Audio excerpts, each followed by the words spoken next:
Danger. IntelliRupter PulseCloser fault interrupters operate at high voltage.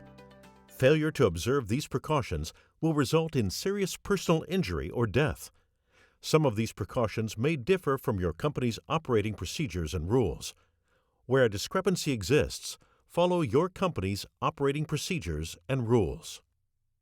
This video is intended to be used in conjunction with the written instructions that came with your product, S&C Instruction Sheet 766-530. This video series covers protection and communication setup of an IntelliRupter PulseCloser fault interrupter by using IntelliLink Setup software. Before beginning, read and understand the overview section of the written instructions. You will need to be familiar with the unique features and functions of an IntelliRupter PulseCloser fault interrupter before continuing. In this video, we'll illustrate how the IntelliRupter PulseCloser fault interrupter can be used for intelligent fuse savings. The Intelligent Fuse Savings feature senses fault current levels and only allows fuse-saving operations when the current is low enough that the fault interruption can occur before the fuse blows. The IntelliRupter fault interrupter will not attempt fuse savings if the fault currents are high enough that the fuse cannot be saved. This eliminates the unnecessary momentary outages of high current faults. To configure the Fuse Savings feature, navigate to Setup, Protection, and select the general profile that will be used. Intelligent Fuse Savings can be used on Direction 1 current, Direction 2 current, or both. In this example, we will configure Direction 1 only. First, configure the initial trip settings per your protection requirements. See the previous video on General Profile Configuration. The initial trip configuration represents the fuse blowing curve in a fuse blowing system. This is the curve that coordinates with upstream fault interrupting devices or a substation circuit breaker and will allow the fuse to blow. Next, open the Initial Trip Additional Features drop-down menu.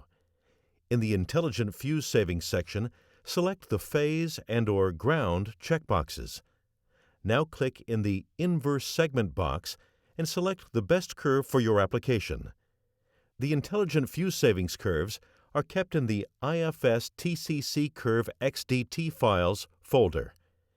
Inside that folder are curves based on different fuses. In this case, we'll use an 80K speed fuse.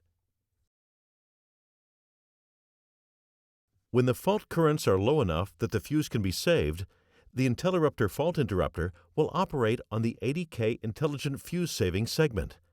When the fault currents are too high for the fuse to be saved, the IntelliRupter fault interrupter will operate on the initial trip curve or the fuse blowing curve. The last step is to configure the test sequence. Navigate to the Testing After Initial Trip page. When using Intelligent Fuse Savings, a point-on wave close is required somewhere in the IFS sequence to ensure that a permanent fault downstream of the fuse will blow the fuse. In this example, we have chosen the third test to do a point-on wave close, which will fully close the IntelliRupter fault interrupter and provide enough energy to blow the fuse. Note the overcurrent sequence does not require a point-on wave close. When the fault current is too high for fuse savings, the IntelliRupter fault interrupter automatically operates on the overcurrent sequence in the test sequence. When the fault currents are low enough for the fuse to be saved, the IntelliRupter fault interrupter then operates on the IFS sequence in the test sequence.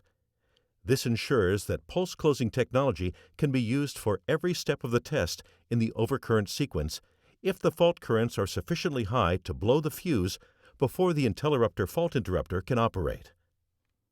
With the curves and test sequences chosen, we have successfully configured Intelligent Fuse Savings.